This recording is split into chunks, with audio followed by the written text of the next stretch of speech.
All the class 9 students of St. Michael's Academy, welcome to another physical science class. Today I am going to start water.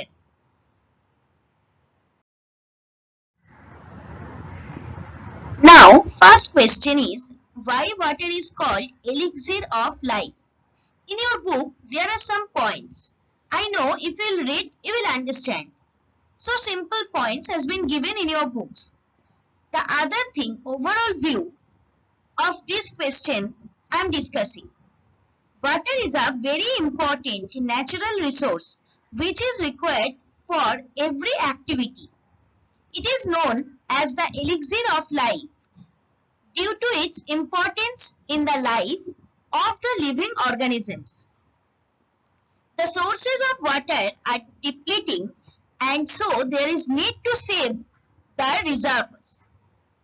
Water, known to be the universal solvent, plays a key role in the survival of various forms of life on Earth. It is used for various purposes such as drinking, cleaning, cooking, washing, and bathing. Besides this, domestic uses, major amount of water is used in the agricultural sector, mainly for the purpose of irrigation. A substantial amount of this substance is also used in the industrial sector. So I have given you an overview of this question, that why water is called elixir of life. One thing you should remember, that this question is a 3 marks question. So if this question will come, please not only write down the points only, add these views also.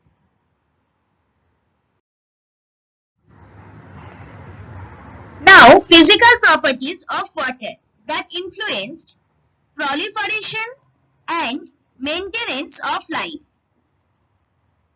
So, first one is state. Water exists in solid, that is ice state. Liquid and vapor states also.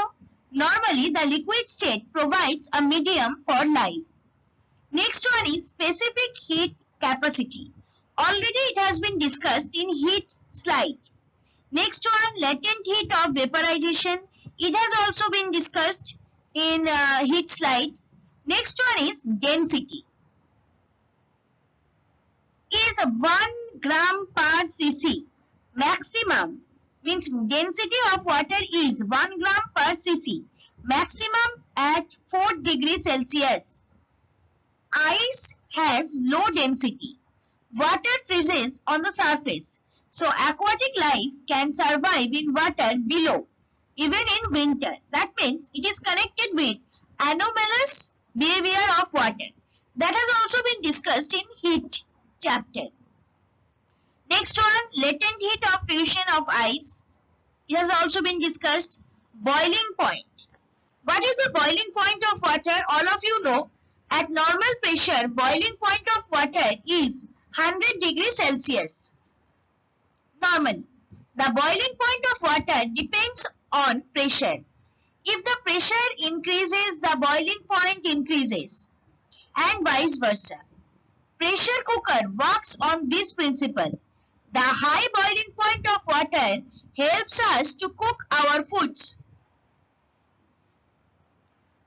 The high boiling point of water is applied to sterilize surgical instruments in boiling water at higher pressure. Now last one is solvent properties. Water basically used as solvent generally. So water is a good solvent. Why? Because it is in liquid state in wide range of temperature, 0 degree to 100 degrees Celsius at 1 atmospheric pressure. It has a high dielectric constant and value of this is 80. Water is a polar solvent and it dissolves most of the ionic compounds, acid, bases, etc. It acts as amphoteric solvent, that means acts as base by accepting H plus ion to dissolve acids, and acts as acid to donate H plus to dissolve base. For example, when hydrochloric acid or any acid reacts with water, you know, hydronium ion will be produced along with that particular anion. So like this, when water reacts with ammonia, ammonium hydroxide will be produced. So many covalent compounds like sugars, alcohols, amines dissolve in water. Air and many gases dissolve in water in small amount. So water can dissolve large class of compounds. So it is called the versatile solvent. So these are the physical properties of water.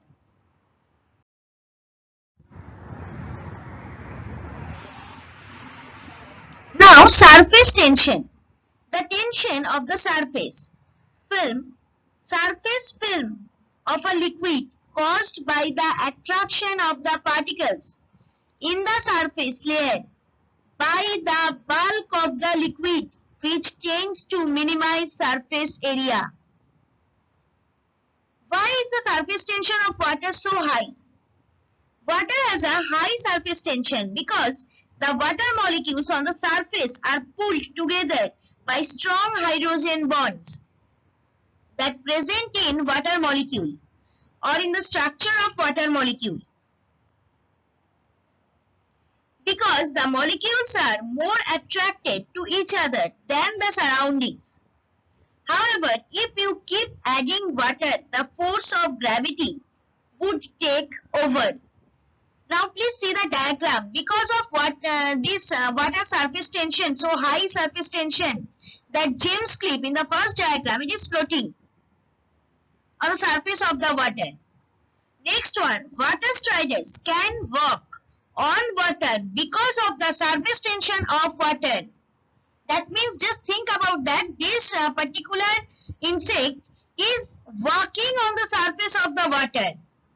That means the molecule of water is strongly attracted or strongly bound by the hydrogen bond.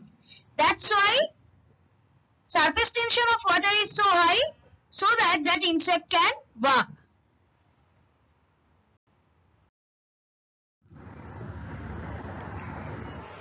Natural water is not pure.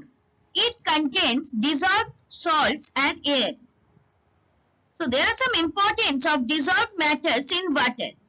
The dissolved salts are essential for the growth and development of plants. The dissolved matters add taste to water. These dissolved salts supply essential minerals needed in our body. Solubility of oxygen in water is more than that of nitrogen. All natural water contain dissolved air. Since oxygen is more soluble in water compared to nitrogen, so air dissolved in water differs from ordinary air. Now, importance of dissolved air in drinking water or in water. First, we are discussing about oxygen. Second, we will discuss about carbon dioxide. So, first one, dissolved oxygen is one of the most important indicators of water quality. It is essential for the survival of fish and other aquatic organisms. Oxygen dissolves in surface water due to the aerating action of winds. Oxygen is also introduced into the water as a byproduct of aquatic plant photosynthesis, whose equation is 6CO2 plus 6H2O. In presence of chlorophyll and sunlight, it will form glucose, that is C6H12O6 plus 6O2 plus heat. Now, how does dissolved oxygen affect water quality? Adequate dissolved oxygen is necessary for good water quality. As dissolved oxygen levels in water drop below 5.0 milligram per liter, aquatic life is put under stress. The lower the concentration, the greater the stress. Oxygen levels that remain below 1 to 2 milligram per liter for a few hours can result in large fish kills. See the diagram, overall view I have given about the dissolved oxygen. See, dissolved oxygen trapped in lighter layer, phytoplankton bloom, thrives on nutrients, dissolved oxygen from wave action and photosynthesis photosynthesis, decomposition of dissolved oxygen, and dissolved oxygen used up by microorganism respiration, that is called hypoxia. Then nutrients released by bottom sediment, dissolved oxygen consumed. Fish able to avoid hypoxia. Why? Because the layer of the water that in generally within that fish live.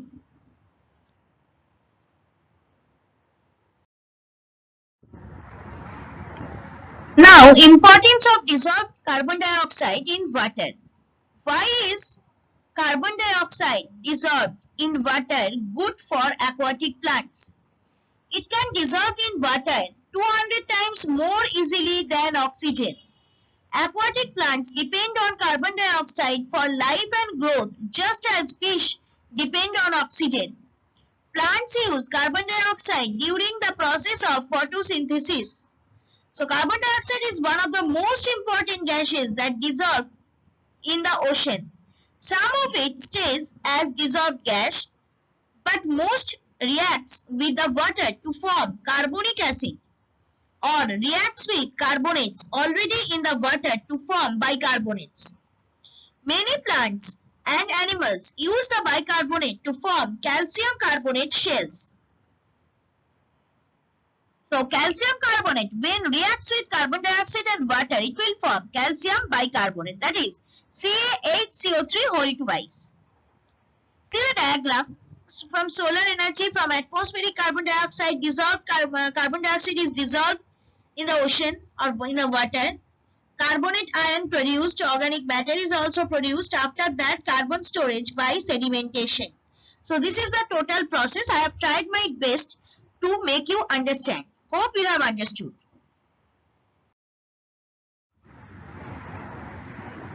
Quality parameters of drinking water.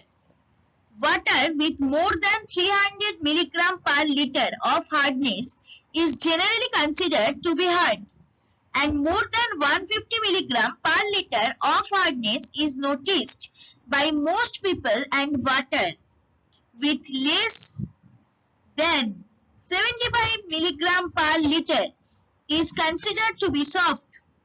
From health viewpoint, hardness up to 500 milligram per liter is safe, but more than that may cause a laxative effect. That means harmful effect. Quality of parameters of water include color, turbidity, pH, and the organoleptic, that means aesthetic parameters or taste and odor. See the diagram here also. In gist, I have given some points. Parameters for drinking water qualify typically fall under these categories: physical, chemical, microbiological. Physical and chemical parameters include heavy metals, trace organic compounds, total suspended solids, and turbidity. Microbiological parameters include coliform bacteria, E. coli, and specific pathogenic species of bacteria such as cholera causing Vibrio cholerae, viruses, and protozoan parasites. Now, the drinking water must possess the following qualities. 1. Must be clean, that is free from suspended particles. It should be free from soluble salts like arsenic, fluoride, chloride, nitrate, etc. It should be free from pesticides, various types of pesticides, fertilizers, contaminated to water bodies from farms, free from any harmful chemicals deposited by industrial units. It should be free from harmful microorganisms like typhoid, cholera, and dysentery. And the pH of drinking water should be 6.5 to 8.5. So these are the qualities or parameters of drinking water.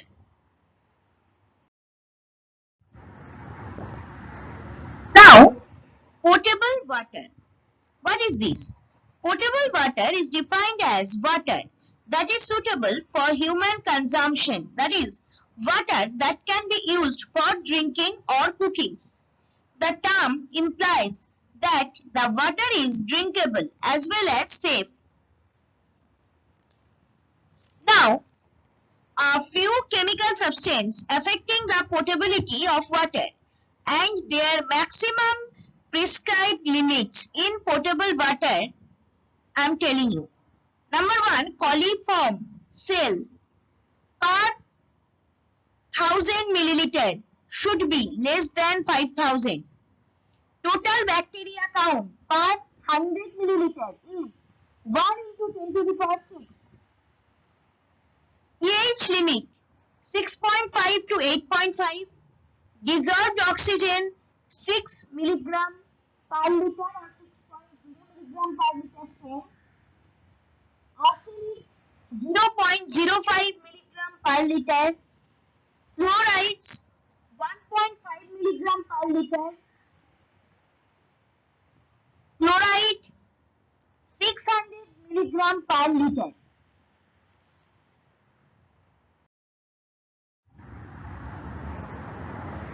Thank you students. For any doubts or queries, please email me at sudeshna1.sma@outlook.com. Again and again I am telling that I am not getting any queries, not even the homework also. Although I am giving very small homework, then also I am not giving any homework back. I am not getting any doubts. So that means you have understood all the things that I have given you till date. Then also if you have any type of queries, then please email at given email ID.